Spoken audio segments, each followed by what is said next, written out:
එතකොට සාම්ප්‍රදායික සිතියම් කියවීම නැත්නම් නැවිගේෂන් සඳහා අවශ්‍ය වෙන ප්‍රධාන උපාංග දෙකක් තියෙනවා. එකක් තමයි අපි දැන් මේ කලින් එකට ගත්ත සිතියම කියන එක. අනිත් එක තමයි මාලිමාව නැත්නම් කොම්පස් එක කියන එක. එතකොට කොම්පස් ගත්තාම ඇත්තෙන්ම කොම්පස් ප්‍රධාන කැටගරිස් දෙකකට බෙදෙනවා. එකක් තමයි මැග්නටික් කොම්පස්, අනිත් එක ගයිරෝ කොම්පස්. එතකොට මැග්නටික් කොම්පස් තමයි අපි ගොඩක් වෙලාවට පාවිච්චි කරන කොම්පස් වර්ගය. ඒ කියන්නේ අපි එදිනදා ජීවිතේ අපි සාමාන්‍ය පුද්ගලයෙක් විදියට පාවිච්චි කරන්නේ මේ මැග්නටික් කොම්පස් එක. එතකොට මැග්නටික් කොම්පස් එක ගත්තාම ඒකේ උතුර අපිට ලබා දෙන්නේ පෘථිවියේ තියෙන පෘථිවියේ උත්තර ධ්‍රවයේ තියෙන චුම්බක ක්ෂේත්‍රය අසුරු කරගෙන තමයි උපකාරී කරගෙන තමයි අපිට උතුර ලබා දෙන්නේ.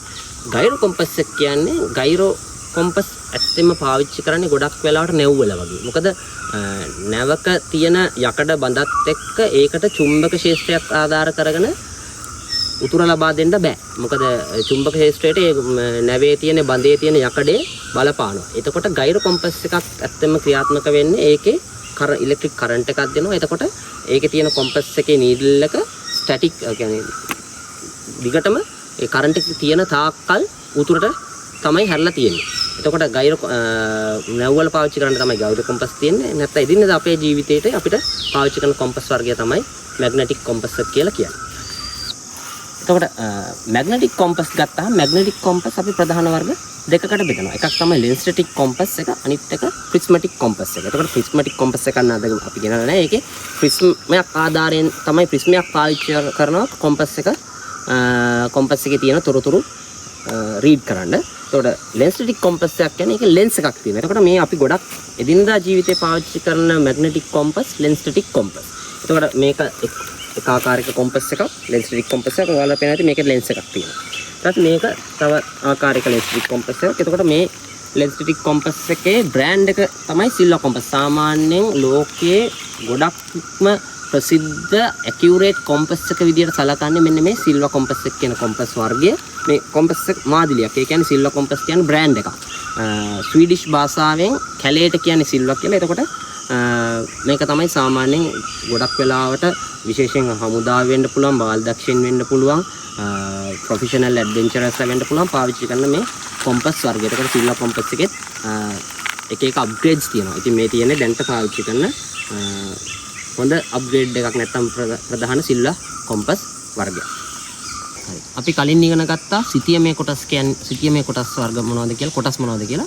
අපි දැන් බලමු සිතියමේ එක්ක පාවිච්චි කරන අනිත් උපාංග නැත්නම් මාලිමාවේ කොම්පස් එකේ කොටස් මොනවද කියලා. හරි. එතකොට කොම්පස් එකක් ගත්තාම මේ කොම්පස් එකේ යට තියෙනවා විනිවිද පෙනෙන පතුලක්. අපි මේකට කියනවා බේස් ප්ලේට් එක කියලා.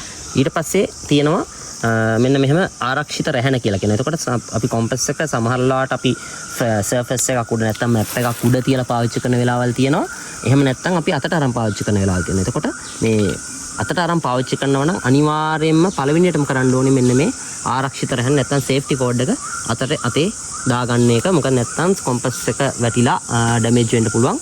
ඒකින්ද මේ සේෆ්ටි කෝඩ් එක පාවිච්චි කරනවා. එතකොට සේෆ්ටි කෝඩ් එකේ තව ප්‍රයෝජන තියෙනවා. ඒක අපි ඉස්සරහට කතා කරගමු. ඊළඟට ගත්තාම මෙතන තියෙනවා රොටේටිං ඩයල් කියලා. ඒ කියන්නේ මේ කරකවන්න පුළුවන් ඩයල් එකක් තියෙනවා. ඒ කියන්නේ මේ ඒක වටේට තියෙනවා අංශක වලින් ක්‍රමාංකණය කරලා. ඊට පස්සේ මෙතන ඔයාලට පේනවා ඇති පල්ලෙහා තියෙනවා විනිවිද පෙන්න පතුල. නැත්නම් මේ ඩයල් එකේ පතුලේ තියෙනවා ඉරි සහ ඊතලයක්. එතකොට මේ ඉරි වලට කියනවා දිශානති රේඛා කියලා. ඊතලයට කියනවා දිශානති ඊතලය කියලා. ඊට පස්සේ තියෙනවා මෙන්න මේ ඇත්තම කොම්පස් එකේ මේ කැරකෙන නීඩල් එක. හරි මැග්නටික් නීඩල් එක කියලා කියනවා. අපි නැත්නම් ඒක සිංහලෙන් කියනවා චුම්බක සුචිය කියලා. එතකොට ඒක රතු පාට සයිඩ් එකක් තියෙනවා, සුදු පාට සයිඩ් එකක් තියෙනවා. රතු පාට පැත්ත තමයි නෝත් එකට හැරලා තියෙන හැම වෙලෙම. එතකොට කොයි පැත්තට ගත්තත් ඒක නෝත් එකට තමයි කැරකෙන්නේ. ඊට පස්සේ තියෙනවා මෙතන මේ ආවරණය තියෙනවා. ආවරණය ඇතුල් පැත්තේ තියෙනවා දර්පණයක්. මේ දර්පණයේ තියෙන්නේ අපි බෙයාරින් එකක් ගද්දී කොම්පස් එකෙන් පල්ලෙහාට කරන්නේ නැතුව ඒ අදාළ තැන දිහා මෙන්න මේ V කට් එකෙන් බලාගෙන ඩයල් එක බලන්න තමයි මේ දර්පණය තියෙන එක බෙයාරින් ගද්දී අපි වැඩි දුරට ඉගෙන ගමු. ඊට පස්සේ මෙතන තියෙනවා කේශ රේඛාව නැත්නම් හෙයා ලයින් කියලා තියෙනවා. හරියට මේක දෙකට බෙදෙන නැත්නම් දර්පණයේ දෙකට බෙදෙන රේඛාවක් තියෙනවා. ඊටා සිහින් රේඛාවක් තියෙනවා. ඊට පස්සේ මෙතන උඩ තියෙනවා V කට් එක. එතකොට අපි මොකක් හරි එකකට බෙයාරින් එකක් ගන්න ටාගට් කරනවා නම් මේ V කට් එක මැදින් තමයි අපි මේ ඒ දේ දිහා බලන එක. ගහක් වෙන්න පුළුවන්, ගලක් වෙන්න පුළුවන්, කණුවක් වෙන්න පුළුවන්. එතකොට මේ V කට් එක පාවිච්චි කරනවා හරියට ඇකියුරේට්ලි දෙයක් දිහා බලා ගන්න. එතකොට ප්‍රධාන වශයෙන් ගත්තහම ඕවා තමයි කොටස් ටික. ඊට පස්සේ මේ විනිවේදන පෙන්න පතුල නැත්නම් බේස් ප්ලේට් එකේ ඇඳලා තියෙනවා තව මේ grid reference ගන්න වුණාම ගන්න වෙන පොඩි ක්‍රමාංකනය කරපු මිනුම් කීපයක් තියෙනවා. එතකොට කොම්පස් මේක දෙපැත්තේ තියෙනවා අංගල් සහ සෙන්ටිමීටර් වලින් ක්‍රමාංකනය කරපු රූලවල් දෙකක්.